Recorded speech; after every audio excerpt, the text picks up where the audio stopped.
کوئی مولوی اس کا مخالف نہیں ہے۔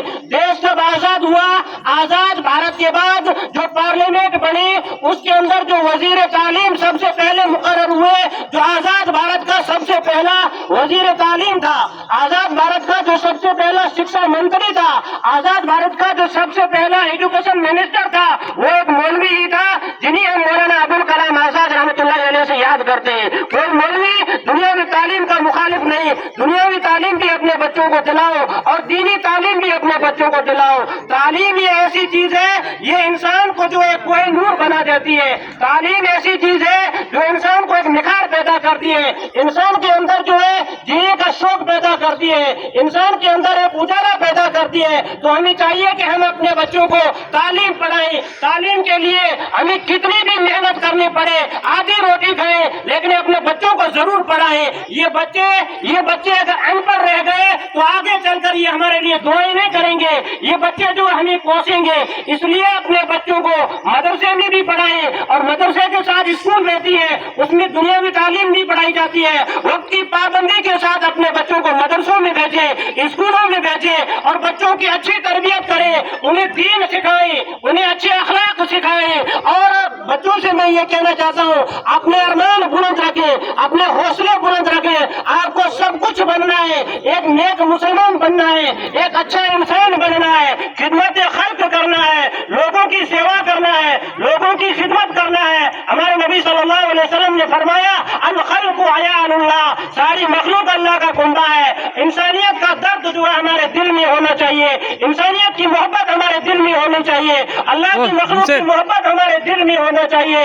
تو میں وقت زیادہ نہیں لیتا آپ کا، اور جو ہے انہی باتوں کو ہم سب کو دھیان میں رکھنا ہے کہ بچوں کو تعلیم پر ہمیں زور دینا ہے۔ آج جو ہے دوسری قومیں آگے نکل رہی ہے، اور ہم وہ قوم جس کتاب کو مانتے ہیں جس کی پہلی آیت شکشا کے بارے میں ہوتی ہے، ہم جاہل رہ گئے۔ علامہ اقبال نے ایک شعر کہا ہے، ساری قومیں بیدار ہو گئی، بیدار مسلمان سوتا ہے۔ ساری قومیں بیدار ہو گئی، بیدار مسلمان سوتا ہے۔ یہ ہمارا ایک قلب مومن میں ایمان سوتا ہے۔ وہ مسلمان جو جگا رہا تھا سب کو، وہ آج سو رہا ہے، وہ اپنے بچوں کو ان پڑھ رکھ رہا ہے، وہ اپنے بچوں کو جاہل رکھ رہا ہے۔ تو ہمیں بیدار ہونا پڑے گا، تعلیمی بیداری پیدا کرنی پڑے گی، اپنے بچوں کو پڑھانا پڑے گا، اپنے بچوں کو جو ہے ایک اچھا انسان بنانا پڑے گا، انہیں ایک نیک انسان بنانا پڑے گا۔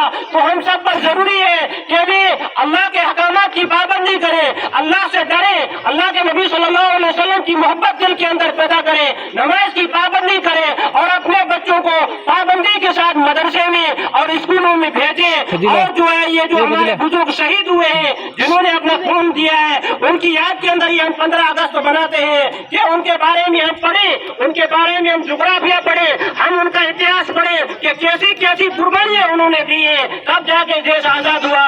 انہوں نے انگریز کے سامنے جھکے نہیں بلکہ ڈٹ کر کھڑے ہوئے، انگریز کے سامنے اپنی جانیں تو پیش کر دی، لیکن جھکے نہیں بلکہ جو ہے اپنے دیش کو آزاد کرایا، کیونکہ یہ ان کا وطن تھا۔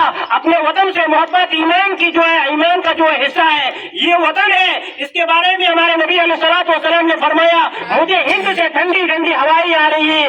یہ جو وطن ہے جس کے بارے میں جو علامہ اقبال نے کہا سارے جہاں سے اچھا ہندوستان ہمارا، سارے جہاں سے اچھا ہندوستان ہمارا، ہم بلبلیں ہیں اس کی یہ گلستان ہمارا۔ وطن سے محبت انسان کی فطری چیز ہے۔ انسان جس مٹی میں پیدا ہوا ہے، انسان جس جگہ پیدا ہوا ہے، وہ وہاں سے کوچ کر کے دوسرے ہجرت کر کے دوسرے علاقے چلا جائے، وہ علاقہ کتنا ہی اچھا کیوں نہ ہو، لیکن اس کو جو محبت رہے گی اپنے وطن سے، یہ فطری چیز ہے۔ تو ہمیں اپنے ملک بھارت سے محبت ہے، یہ فطری چیز ہے اور ہونی بھی چاہیے۔ اور میں یہ سندیش دیتا ہوں کہ بچوں کو پڑھاؤ اور بچوں کو آگے لاؤ۔ جو ہمارے شہید ہوئے ان کی ہم یاد میں یہ سندیش دیتے ہیں کہ بچوں کو جو ہے پڑھاؤ اور آگے بڑھو اور جو ہے اس مدرسے کی طرف سے اور سبھی کی طرح آپ سبھی کا میں شکریہ ادا کرتا ہوں۔ جزاکم اللہ خیرہ، آپ سب کا شکریہ، دھنیہ واد، آبھار، جے ہند۔